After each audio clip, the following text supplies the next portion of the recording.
How's the ankle? It's doing good, Obviously, when you have a little bit of a roll, it's a little bit of sore. But I'm able to move around, and I look forward to getting out of practice and seeing how I can push it as the week goes on. Something like that. Do you, Monday night, is treatment stuff begin, right away? You didn't just go home and go to bed? Yeah, you can only do so much. Obviously, it was pretty late, but getting some stuff in the training room after the game, then getting some stuff to take home, you throw it on there. Stuff you can do overnight that you put on there to kind of reduce swelling and stuff like that. But you come in early Monday morning. It was a long day yesterday of watching film and getting treatment and doing some rehab type stuff and prepare yourself for a short week and a practice today. One thing, Monday night, I don't think we asked you. You actually heard it before you let go of the ball on that play. Do you remember anything? Was that just a blur? Or? Yeah, I was going to run, and so at the last second I saw him open and just kind of get the ball out before I got past that line of scrimmage there, and it kind of just it snagged on me a little bit, and with the previous injury, it just sent a sharp pain down my leg. But yeah, you just get the ball in the end zone, 3rd and goal.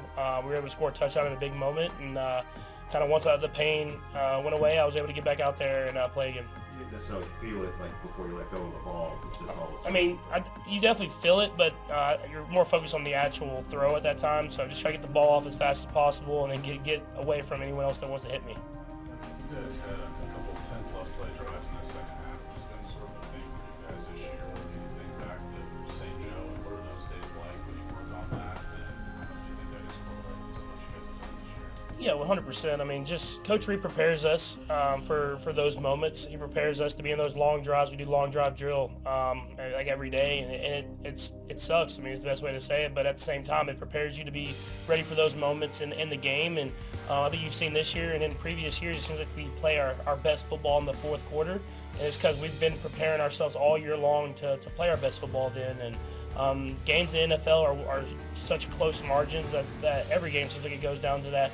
To the very end, and I feel like we're the best prepared team in those situations.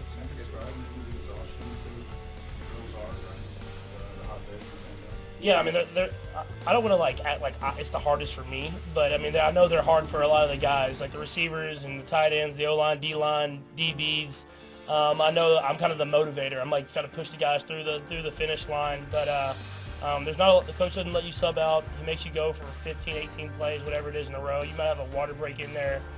Here and there, but it's for moments like this last game, and it's proven. And we've been able to play great football in 4th quarters and end the seasons over these last few years, and I believe that's a big reason why. Why does it look like DeAndre took a significant step last week? How has that process gone, and where does the progression go as you get into the 3rd week of playing with him? Yeah, you just continue to get him more and more comfortable within the offense. Obviously he had a big game this last game, but we continue to give him more and more opportunities to make plays, and we move him around and let him do what he's special at, and that's catching the football, winning one-on-one matchups, and getting open in zone coverage. And so it's just going to help the entire offense, not only for him, but helping other guys get open as well. And obviously with the big game that he had this last game, I'm sure there'll be more eyes on him this week, which will in turn help other guys get open. Sorry, Andy complimented Xavier on the adjustment he made. He ended up stepping out of bounds. Just how have you seen him sort of progress in that sense as a rookie? Yeah, he does a lot of great things. And like you said, on that play, he kind of had a more of an in-cut type route. They went to a coverage that they hadn't played a lot, with kind of a 2 invert with the safety kind of playing in the middle there.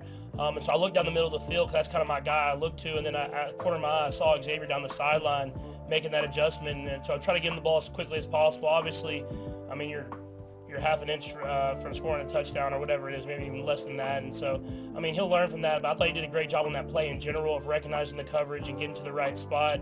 And regardless of stats and whatever it is, the threat of him and over the top is getting a lot of other guys open. And so that gets lost in the swing of things, is that you don't see the big catches downfield, but I promise you the defenses are respecting his speed, and that's helping get guys like DeAndre and Trav open kind of in that medium range. Having said that, but this is about the point of the year last year when Rice started to really pick it up. Are you seeing any signs that maybe he could have a similar jump in production? Yeah. Rashid's season was special last year, and I think a lot came that we needed him to step up and have that role in the offense. Obviously we've gotten guys in here that I think take off that pressure of having one guy make all those big plays, but I think you'll continue to see big games from him You've seen it in certain moments throughout the season, the big plays. You've seen certain plays where he's caught the ball and scored touchdowns. And so I think his role will get bigger and bigger within the offense. But I think we're probably more well-rounded as an offense in general, so it won't, maybe not as big of the numbers and stats that Rasheed had last year. What are you learning about DeAndre as far as how he kind of sees coverages and maybe just sees the way that you adjust routes the same way that you see them versus the coverages and everything? Yeah, I mean, a lot of that comes with reps, but you can tell by the way he talks and the way he does stuff on the football field that he has a good feel for getting himself open, being in the right spot at the right time. But there's certain things that we do in our offense, even at the end of the game. That's not what we were really taught to do, is kind of look right there, but I kind of just try to get him to do it so we get a few more yards, get that first down, and that's stuff that we'll learn from this next time. And so he does a great job of getting himself open, being in the right spot at the right time, and as we get more and more reps, that'll continue to get better. And two, I think on the second drive of the first quarter, short throw over the middle to him. Was that a true RPO, or was that just? No, that was a true RPO, and the safety came down pretty aggressively, and I was able to hit him. And then if you watch, we kind of ran some of the similar type runs later in the game. That safety stayed back, so having that threat, not only you get the one completion for a big game, but it helps the run game out as well, and it's keeping defenses honest on how they're going to attack playing against us. We'll go Blair, Todd, and Blair. Patrick, going back to the long drives for a second, how much of that is a product of success on third down, and what contributes to that? Because those numbers have spiked here the last few weeks. Yeah, I think first off, having manageable third downs. We're running the ball so well and getting in these third and shorts, third and mediums where I can throw the ball underneath and we can still get first downs. We're not trying to force it with these third and long situations. So I think that contributes to a lot of the success. And then I think a good planning with Nagy, Coach Nagy, and all the different coaches, and having a great third down scheme, having answers versus all the coverages the defenses play. And obviously, I feel like we get a lot of different coverages than they might play in a week before, but we've kind of seen some of them now. And so we know, and they let me know if we do get some coverages that have previously worked on us where to go with the football, and I'm able to get the ball out, and guys are getting first downs. The Broncos played you guys really well last year, got you one time. It's like you're tough here at home.